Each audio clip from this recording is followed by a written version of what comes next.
Hello, welcome to the learn pursuit and उम्मीद है कि आप सब लोग बहुत अच्छे से होंगे। और मुझे पता है कि मेरे वीडियोस ज़्यादा आ नहीं पा रहे, कंसिस्टेंटली बन नहीं पा रहा है। तो क्या ना, आप लोग कमेंट भी नहीं कर रहे हैं। सो मुझे वो ओपिनियंस नहीं मिल पा रहे, वो फीडबैक्स नहीं मिल पा रहे हैं आप लोगों से। तो प्लीज़ आप लोग कमेंट किया कीजिए, जो भी है, अच्छा है बुरा है, जो भी है, अच्छा है तो बढ़िया है, बुरा है तो शायद उस पर हम अच्छे से करेंगे नेक्स्ट टाइम। सो प्लीज़ आप लोग कमेंट किया कीजिए। आज हम इस वीडियो में पढ़ेंगे BGA का 182 जो कम्युनिकेशन स्किल है। सो उसके बारे में आज हम डिस्कस करने वाले हैं इस वीडियो में। उस पर कम्युनिकेशन स्किल्स, कम्युनिकेशन कैसे फॉर्म होता है, क्या क्या बैरियर्स होते हैं जो हम कम्युनिकेशन को समझ नहीं पाते हैं, उसके बारे में आज हम डिस्कस करेंगे। माइक्रो कम्युनिकेशंस होते हैं, हम नॉन वर्बल कम्युनिकेशन भी सीखेंगे एंड रिटन कम्युनिकेशन भी सीखेंगे। So without any delay, let's go to the topic. So ये है ब्लॉग 1, जहाँ पे अंडरस्टैंडिंग कम्युनिकेशन के बारे में हम समझेंगे। हम कम्युनिकेशन को समझेंगे, उसकी प्रोसेस को समझेंगे। और यहाँ पे द ग्लोबलाइजेशन ऑफ कम्युनिकेशन, अब ग्लोबल विलेज के बारे में हम पढ़ेंगे। वर्बल नॉन वर्बल कम्युनिकेशन के बारे में पढ़ेंगे कि ये दोनों क्या क्या चीज़ें हैं। तो चलिए आगे। तो ये एक इंट्रोडक्शन है, एक पोएम के तौर पे दिया गया है कि one good skill to know, एक ऐसा स्किल है जो हमें सबको सीखना चाहिए। वो है it is the art of good communication. ये गुड कम्युनिकेशन है, अच्छी वार्तालाप को हमें सीखना चाहिए। It's exchange one's thought and ideas and its result in clarification. देखो, अगर हम देखिए, आप गौर किए होंगे, जो अच्छे से वार्तालाप करते हैं, जो बातें करते हैं, कॉलेज पे हो या फिर कहीं पे भी पब्लिक जगह में, तो वो लाइमलाइट होता है वहाँ पे। सब उसकी तरफ बातें करने के लिए चले आते हैं। सो वही बात है, क्योंकि वो उस कला को जानता है, वो कम्युनिकेशन स्किल पे वो महारती हासिल किया होता है। तो ठीक है ना। तो बहुत ज़रूरी होता है कम्युनिकेशन को सही तरीके से सीखना और लोगों पे वो कन्वे करना। तो we will need to listen closely. देखो, हमें किसी कम्युनिकेशन को अगर समझना है तो पहली बात जो है ना, हमें सुनना पड़ेगा। देखो, हम जैसे बिजनेसेस में होता है कि पैसिव इनकम बोलते हैं ना, कि वहाँ पे मौजूद भी नहीं होते लेकिन वो इनकम कमा रहे होते हैं। लेकिन किसी चीज़ को अगर समझना है, आप गौर फरमाएगा, हमें एक्टिवली वो चीज़ को करना पड़ेगा, वहीं पे रहना पड़ेगा। कोई चीज़ अगर है तो या तो फिर पढ़ना पड़ेगा। हम ऐसा नहीं करवा सकते ना कि किसी को हम काम करवा के हम समझ जाएंगे, ऐसा नहीं हो सकता। जैसे बिजनेस पे होता है, बाकी सब में होता है, बट समझने की चीज़ में, जो लर्निंग की चीज़ में है, ये ऐसा नहीं काम करता। And look at the one who speak. देखो, जब हम बातें कर रहे होते हैं तो हमें आई कांटेक्ट मेंटेन करना पड़ता है, क्योंकि उसकी इंटरेस्ट भी बनना चाहिए जो बोल रहा है। ठीक है ना। वो अगर इंटरेस्टेड नहीं है तो वो बोलेगा कैसे। तो आई कांटेक्ट बहुत ज़रूरी होता है। उस पर क्या होता है कि उसको लगता है कि ये मुझे एक्टिवली सुन रहा है, तो वो बोलता ही जाएगा। You might miss something. अगर तुम ये दोनों चीज़ें कर लिए कि अच्छे से सुन रहे हो उस इंसान को जो बोल रहा है, और फिर आई कांटेक्ट भी मेंटेन कर रहे हो, तो शायद ही तुम चीज़ों को मिस कर दोगे। ठीक है ना। सारी चीज़ों को तुम समझने लगोगे। तो ये बताया गया है यहाँ पे। Need to speak clearly. देखो, जो बोल रहा है ना, वो क्लियरली बोलना चाहिए। शायद मेरा अच्छे से नहीं बोल रहा हूँ, मैं कोई पब्लिक स्पीकर नहीं हूँ यार अच्छे से। सो मेरा छोड़िए। तो and use a proper tone. देखो, एक प्रॉपर टोन भी बनाना चाहिए। ठीक है। You might need to speak of, or you might be on the phone. If you watch and above closely, you will pick up on the verbal clue. देखो, अगर हम ध्यान से किसी बात को, किसी चीज़ को अगर ऑब्जर्व करेंगे, तो है ना, तो नॉन वर्बल क्लूज भी हमें मिलेगा। नॉन वर्बल क्लूज क्या होता है? जो नॉन वर्बल मतलब जो वर्ड्स में नहीं होता। हम बातें क्या करते हैं, हम वर्ड्स में बातें करते हैं या फिर हम सेंटेंस बनाते हैं वर्ड्स को लेकर, और वो कन्वर्सेशन का फॉर्म लेता है। लेकिन नॉन वर्बल ये होता है, जैसे आई कांटेक्ट हो गया, देखिए कोई एक्शंस हो गया, अगर कोई इंटरेस्ट नहीं है तो वो पीछे करके ऐसा बैठ जाता है। बहुत सारी क्लूज है। तो इसको भी हम अगर ऑब्जर्व क्लोजली करेंगे तो हम इसको भी पता कर सकते हैं कि कोई बंदा इंटरेस्टेड है या नहीं है, या फिर इंटरेस्टेड है तो हमें पता चलेगा वहाँ पे। You will soon begin to understand and respect other point of view. देखो, आप जब किसी बात को समझोगे तो उसकी पॉइंट ऑफ व्यू अगर अच्छा होगा तो आप लोग ऑब्वियसली आप लोग उसकी पॉइंट ऑफ व्यू को रेस्पेक्ट भी करेंगे. So if you want to some good advice then you should take it from me. देखो, ये बुक कह रहा है मुझसे ना लीजिए गुड एडवाइस, ये बुक कह रहा है. So when you have good communication in the dark you will no longer be. देखो, अगर हम लोग अगर अच्छे से बातें करना सीख जाएंगे तो शायद हम अंधेरे से उजाले में चले जाएंगे. शायद यही है, जितना समझा पा रहा हूँ उतना समझा रहा हूँ. Unit 1, the process of communication. जैसे कि आप यहाँ पे एक डायग्राम देख सकते हैं एज ए फीडबैक. यहाँ पे सेंडर है जो एनकोड कर रहा है. वो एनकोड किसको करेगा? वो अल्फ़ाबेट की लेटर्स को कर सकता है, वर्ड्स को कर सकता है, सेंटेंसेस को कर सकता है मैसेज बनाने के लिए. और मैसेज जब बन गया तो थ्रू एनी मीडियम और चैनल वो रिसीवर को सेंड कर रहा है. और रिसीवर क्या कर रहा है? उसको डिकोड कर रहा है और समझ रहा है. तो ये प्रोसेस ऑफ कम्युनिकेशन है. तो यहाँ पे नॉइज़ भी है. जो नॉइज़ यहाँ का बैरियर बन सकता है. रिसीवर को प्रॉब्लम्स हो सकता है समझने के लिए अगर नॉइज़ क्रिएट होगा तो. What is communication? We all engage in communication with others right from our birth. देखो, हम बचपन से ही कम्युनिकेशन से जुड़े हुए होते हैं. जैसे कि उसके आसपास बच्चे की जब पैदा होता है तो आसपास बातें करता है. वो धीरे धीरे बड़ा होता है और उन चीज़ों को बातों को सुनता है और फिर वो धीरे धीरे ट्राई करता है. भले ही वो सही तरीके से नहीं करता लेकिन ऐसे ही करता है. Interact with others, we are communicating with them. जब भी हम किसी के साथ इंटरेक्ट करते हैं तो हम उसके साथ कम्युनिकेशन करते हैं, ये तो पता ही है. Right now I am communicating with you through this unit and while you are reading it, you too are in fact communicating with me through this text. देखो, ये जो टेक्स्ट है, जो बुक है, इसको कोई राइटर तो लिखा ही होगा तो उसकी जो थॉट प्रोसेस है इस पे दिया होगा. आई मीन वो इनकोड किया है ये जो भी लिखा हुआ है, ठीक है ना. अब हम इसको बुक के थ्रू, लाइक ये अभी मीडियम हो गया बुक, तो इसके थ्रू हम पढ़ रहे हैं इसको. तो ये जैसे कि हम डायग्राम में पढ़ा तो ये भी एक कम्युनिकेशन हो गया. So it is often said that we live in an age of communication characterized by speed, efficiency, and ability to transcend physical or geographical limits. देखो, यहाँ पे transcend है. transcend क्या है?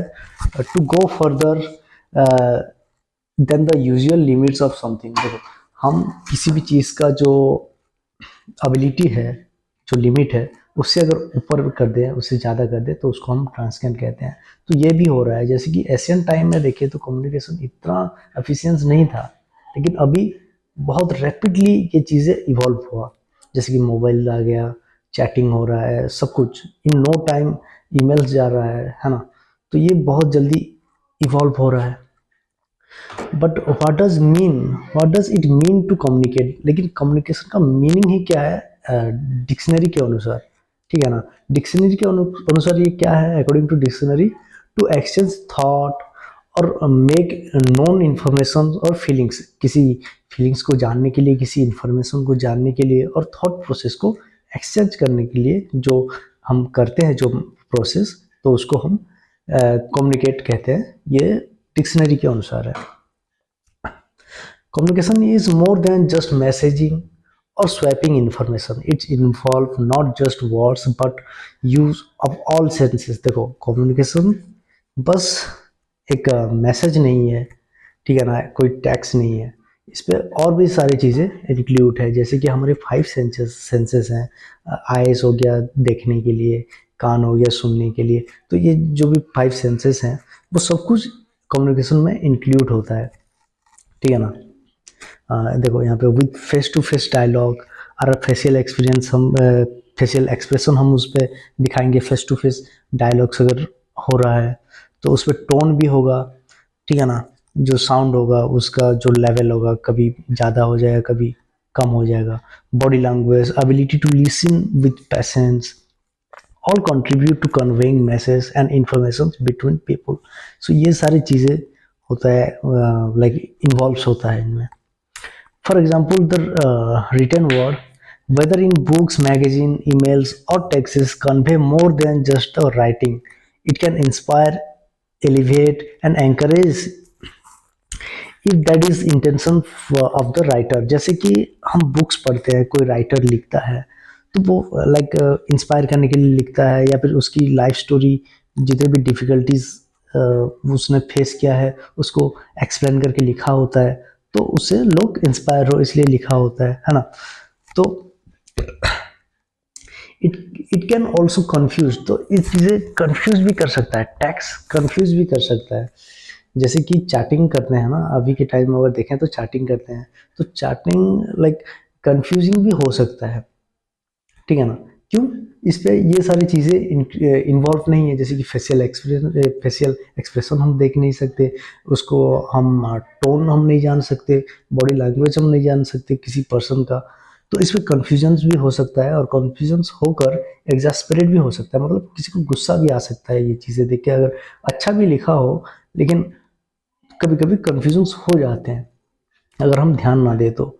जैसे कि लाइन ट्रॉस एक पंचुएशंस बुक से लाइक बताए हैं कि पॉइंट आउट किए हैं, how to easily the meaning of the written word can be altered just by rearrange the punctuations. जैसे कि हम एक पंचुएशंस मार्क को अगर इधर उधर कर दें तो किसी भी सेंटेंसेस का मीनिंग कैसे बदल सकता है। जैसे कि यहाँ पे है a woman without her man is nothing, and next है a woman without her man is nothing. जैसे कि पहले पे देखो, woman without her is nothing, a woman without her man is nothing. जैसे यहाँ पे मैन को एम्फसाइज किया गया है, सुपरियर दिखाया गया है, but at the same time आप दूसरी सेंटेंस को देखिए, अ वोमन विदाउट हार, यहाँ पे वोमन को एम्फेसाइज किया गया है, सुपरियर दिखाया गया है कि उसके बिना एक आदमी कुछ भी नहीं है। देखो बस क्या है,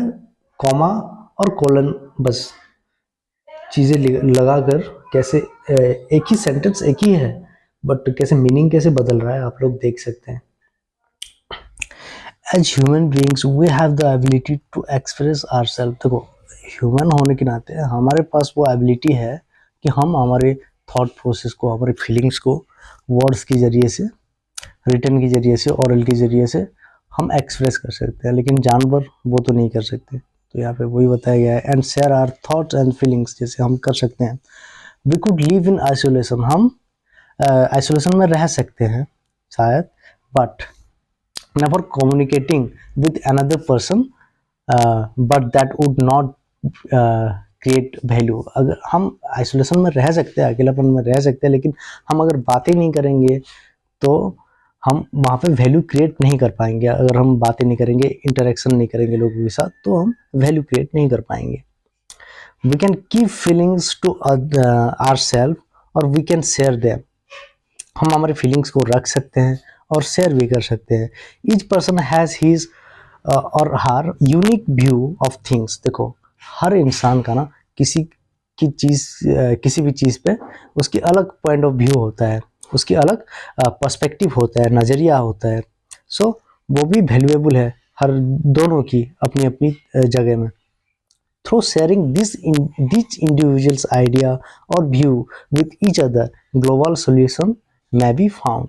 देखो अगर कोई प्रॉब्लम है तो प्रॉब्लम के लिए अगर 2-3 लोग अगर डिस्कस करें तो उनकी अलग अलग पर्सपेक्शन हो सकता है, ठीक है। पर्सपेक्टिव पे वो बातें करेंगे, डिस्कशन करेंगे, तो वहाँ पे उस प्रॉब्लम के लिए जो सॉल्यूशन निकलेगा ना, तो वो दोनों पॉइंट ऑफ व्यू से होगा। कुछ गलत होगा, कुछ सही होगा, जो सही होगा वो तो एप्लीकेबल होगा ही, तो ऐसे सॉल्यूशन निकलता है। So may share an idea that the persons may not had even considered। अगर कोई अपनी पॉइंट ऑफ व्यू को शेयर कर रहा है कि ऐसा हो सकता है, सजेशन दे रहा है, तो दूसरा पर्सन वो एक्सेप्ट नहीं भी कर सकता, कंसिडर नहीं भी कर सकता। This difference view could be compare to a zigzag puzzle. देखो ऐसी कंपैरिजन को लाइक अगर एक्सेप्ट नहीं कर रहा है तो उसको हम जिग-सॉ पजल कहते हैं। For each person has their own piece and when the pieces fit together, अगर दोनों की जो पर्सपेक्टिव है, दोनों की थॉट प्रोसेस है, अगर वो सेम हो गया तो वहाँ पे the full pictures emerge and a solution is found that may not have been considered previously। देखो अगर दोनों की थॉट प्रोसेस मिल गया, दो पर्सन की जो डिस्कशन हो रहा है, तो वहां पे किसी भी प्रॉब्लम का सॉल्यूशन निकल सकता है। Certainly increased communications that uses technology can be enormously valuable। देखो टेक्नोलॉजी के लिए ना आज कम्युनिकेशन बहुत ही आसान हो चुका है। Being able to share information quickly between people has meant that a disaster in one part of the world can be responded to in another। देखो किसी भी अलग कंट्री में कुछ हो रहा है तो आज ना विद एन आवर हमें पता चल जा रहा है, ये टेक्नोलॉजी की वजह से। It has led to the falling of corrupt governments. देखो अगर कोई गवर्नमेंट करप्शन को अगर लीड कर रहा है तो वो भी हमें पता चल रहा है न्यूज के माध्यम से, है ना। As people have been able to united in changing authority and regime. देखो ऐसे जो गलत शासन कर रहे हैं कुछ गवर्नमेंट्स होते ही हैं, लाइक उस अथॉरिटी एंड पर्सन्स, तो उसको भी हम पता कर सकते हैं टेक्नोलॉजी के माध्यम से, आजकल कम्युनिकेशन के माध्यम से जो इवॉल्व हुआ है। People in remote area fighting injustice have linked up with people on the other side of the world who can support their case। अगर ऐसी एक एरिया है जहाँ, जिसको हम रिमोट एरिया बोलते हैं, रिमोट एरिया क्या बोलते हैं, जहाँ पे कम्युनिकेशन इफिशियंस नहीं होता, ठीक है ना, जहाँ पे कम्युनिकेशन का माध्यम नहीं होता, तो वहाँ पे अगर कुछ होता है, ठीक है ना, तो वहाँ पे भी दूसरे जो पड़ोसी देश होगा या फिर जो भी होगा, तो वो मदद के लिए जा सकता है इस कम्युनिकेशन की मदद से। As with everything, new technologies such as email and text messaging have the potential to be positive or negative। देखो हर चीज का पॉजिटिव नेगेटिव तो होता ही है, तो ईमेल्स और टेक्स्ट मैसेजिंग का भी पॉजिटिव पार्ट्स है और कुछ नेगेटिव पार्ट्स भी है। प्रोस और कॉन्स तो होता ही है हर चीज़ में। जैसे कि अच्छी चीज़ यही है, जैसे हमने अभी डिस्कस किया कि बुरे वक्त में हम शायद जान सकें और मदद भी कर सकें, बट बुरी चीज़ ये हो जाता है कि गलत चीज़ें भी शेयर हो करते हैं लोग, तो वही गलत चीज़ हो गया। सो यहाँ पे ये ख़त्म होता है। तो आई होप कि मैं समझा पाया होऊंगा। तो ये तो था कम्युनिकेशन की प्रोसेस क्या है। नेक्स्ट हम डिस्कस करेंगे कम्युनिकेशंस की बैरियर्स क्या क्या है।